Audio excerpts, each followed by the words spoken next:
Hi, I'm Calivan and welcome to Bar Better. This series is for new players and hopes to bridge the gap between basic tutorials and more advanced guides. In this episode we're going to be looking at anti-air, specifically how to defend your base and your units from those attacking from above. So first of all, let's look at passive defense. This essentially means building in such a way that you're not quite susceptible to air attack.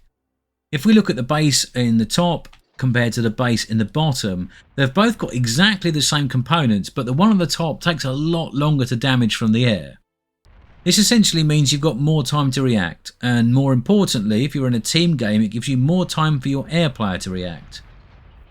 A single bombing run can do devastating damage to a highly packed base like at the bottom, but in the top, even with a couple of bombers working it over, it takes a lot of passes to do that same amount of damage. Remember, these buildings are pretty inconsequential in cost when you get later in the game. This means it's completely fine to reclaim them to reorganise your base for a more complicated build pattern later. It might look nice and neat to have everything all tidy and compact and built up together, but it really does make you very vulnerable. If you're not careful about how you build, you can effectively build a self-destruct button into your base that your opponent just needs to tap for everything to go boom. Remember that things chain, and smaller things can chain into bigger things to catastrophic effect.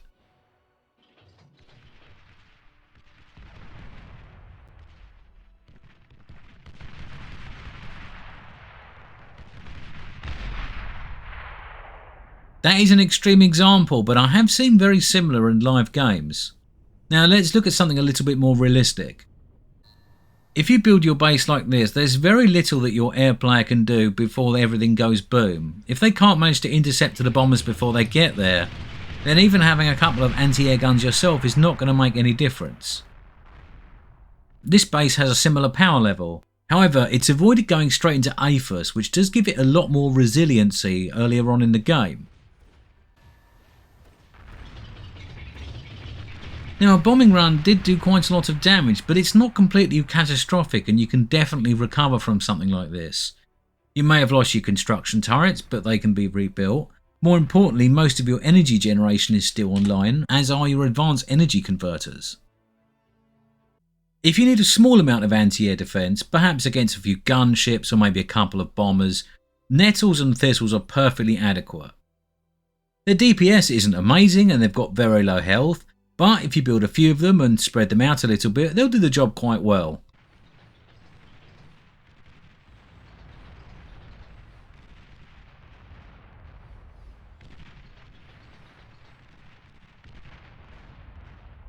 As far as the ferret and the SAM go, I don't really think they're worth building.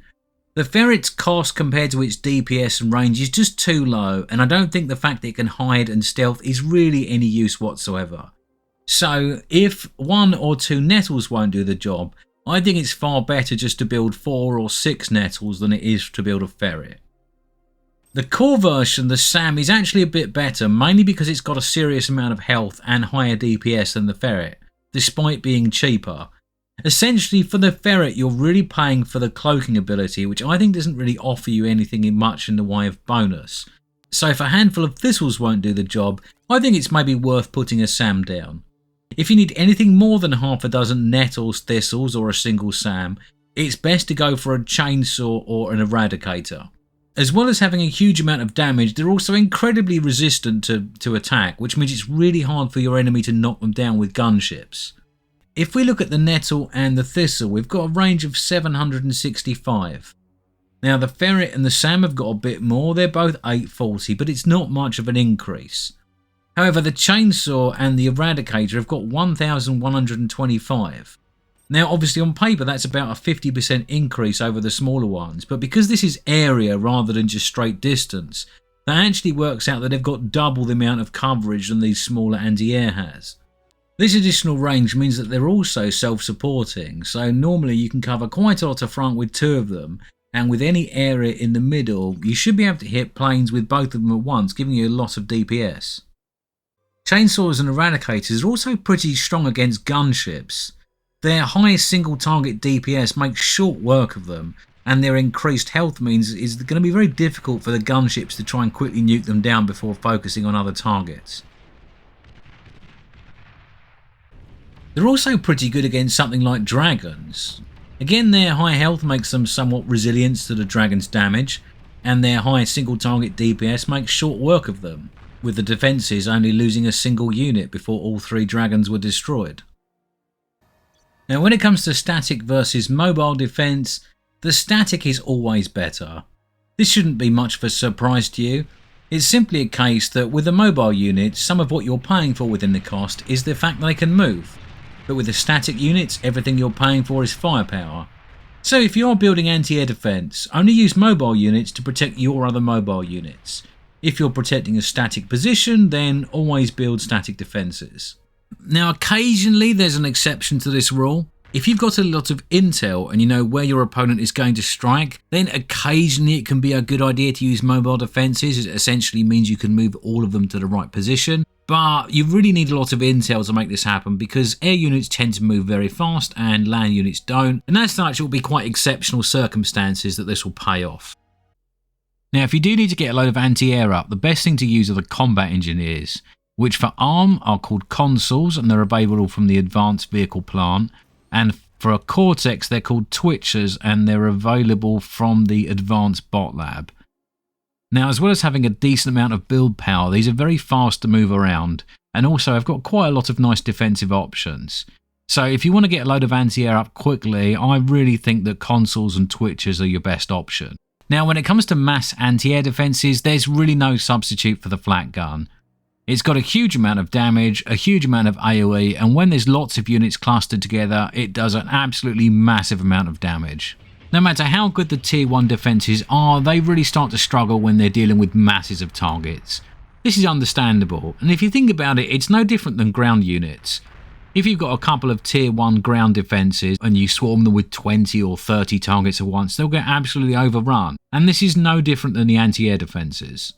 But it's also worth thinking about that for anti-air defence in general. If your opponent's throwing tens or hundreds of thousands of metal and energy worth of units at your anti-air defences, then you shouldn't expect half a dozen flak turrets to really make a dent. This is why in team games you're mostly reliant on your air player. You would need to build a lot of flak defences to completely defend against any air attack, and if you want to still build ground units, that's not normally feasible. However, there are some things we can do to maximise the effect of our anti-air guns. We might not need to kill our opponent's entire air force, we might just need to be able to soften it up enough for our teammates' fighters to finish the job. So there's a couple of things to bear in mind when it comes to positioning.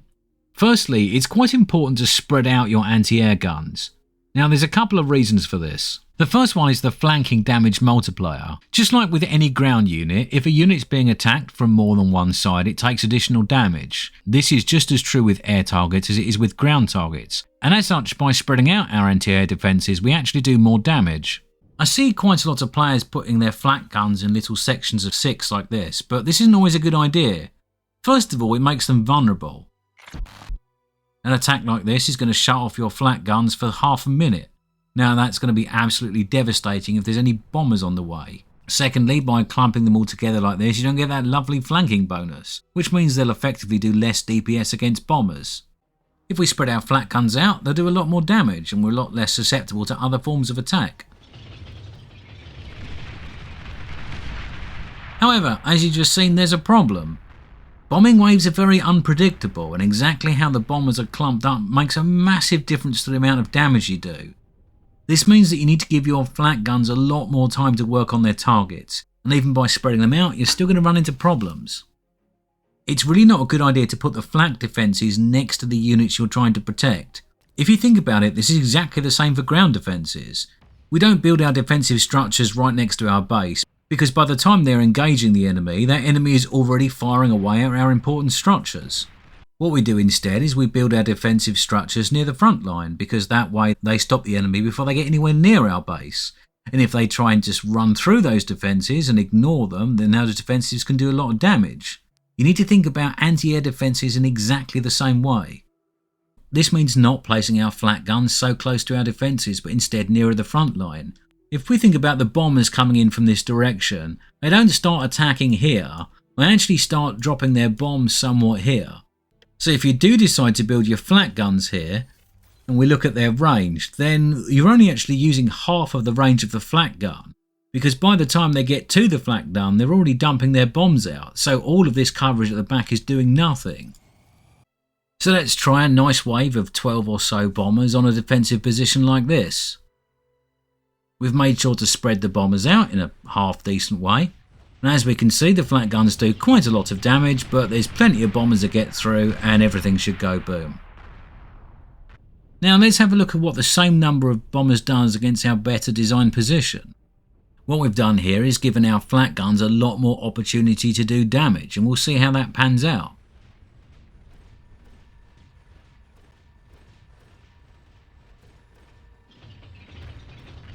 Some bombers got through, but not enough to kill the target. Exactly the same amount of flak guns, just far better positioning. Now it's worth remembering that a bomber with a little bit of health left might get through and do a bit more damage to the target. So sometimes it is a good idea to put maybe one flak gun right next to your targets just to cover any of those situations. Now I like to use a single chainsaw near the target. As we said earlier, high single target DPS, good range, which makes them pretty good at picking off stragglers. So let's talk about target priority. There is some code in the game that means that anti-air defences will prioritise bombers over fighters. The bit of code that controls this multiplies the priority values of these bombers, but it doesn't exactly put them at the top. There are a lot of factors that affect target acquisition within Beyond All Reason. A lot of people think it's just down to health or unit power, but this isn't really true. It doesn't just automatically pick the toughest unit or anything like that. It's a complex calculation that involves range, the last target, the amount of health the target's lost, but also things like the angle of facing towards the target, so it doesn't have to spin its turret quite so much for the next engagement. In small engagements we can see this quite easily. If we move a couple of dozen fighters into the combat engagement area and a few bombers, you'll see that the turrets will start off with the fighters as they enter first, and as soon as the bombers enter, the turrets will switch over and start taking out the bombers.